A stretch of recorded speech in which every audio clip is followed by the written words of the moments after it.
Pierre-Édouard Stérin est sur le point de racheter GMD, un important sous-traitant dans le secteur de l'automobile. Un groupe réparti sur une trentaine de sites dans le monde, employant plus de 5000 salariés, dont 1800 en France, sur 15 sites de production. Mais une question se pose. Pourquoi le milliardaire très proche de l'extrême droite, qui a fait sa fortune dans les services et grâce à des investissements dans la tech, a jeté son dévolu sur l'un des plus importants équipementiers automobiles? Sarah Duyeux et André Manivit ont donné la parole aux salariés de GMD qui ont fait part de leurs inquiétudes par ce rachat éventuel de Pierre-Édouard Stérin et de son associé Pascal Lebard. Ça fait quelques mois que nous interpellons les médias, nos politiques locaux.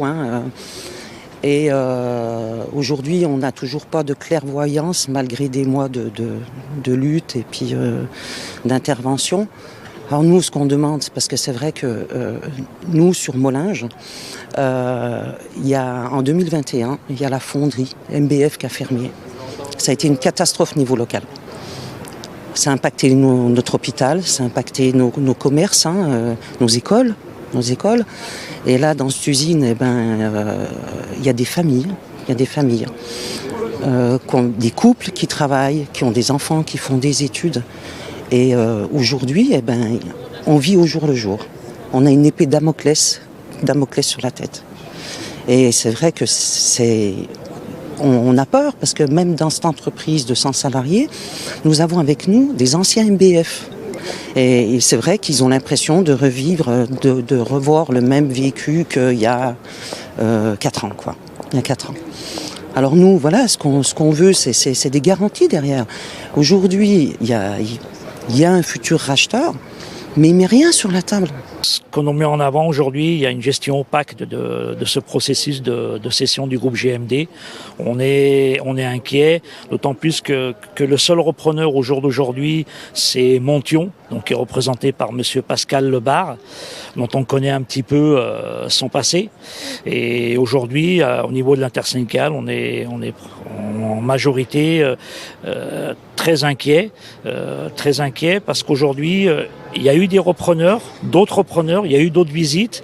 Et ce que je déplore, c'est qu'aujourd'hui, on n'a pas donné la même chance à ces autres repreneurs. Et je dis pas qu'ils seraient meilleurs que Montion Capital, c'est pas ce que je suis en train de dire, mais je pense qu'il aurait fallu donner sa chance à tous les repreneurs. Nous, ce qu'on veut, c'est un projet crédible, qu'on nous le présente. Et aujourd'hui, c'est quel que soit le repreneur, il faut qu'il privilégie les sites en France.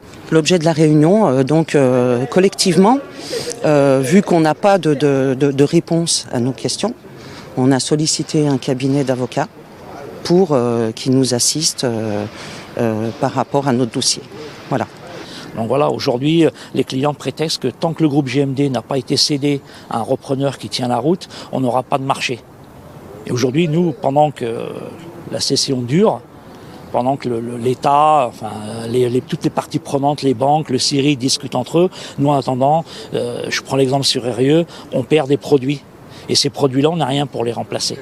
Mais nous, à notre échelle, tout seul, on ne pourra pas. Il faut absolument que l'État intervienne. Aujourd'hui, la cession du groupe GMD, la vente du groupe GMD, ça dure depuis des années.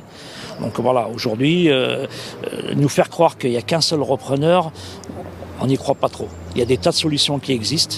Le groupe GMD, aujourd'hui, est un acteur incontournable au niveau de l'automobile. Il faut dire ce qu'il en est. Donc voilà, repartir avec M. Martineau en effaçant la dette, c'est tout à fait possible, tout est possible.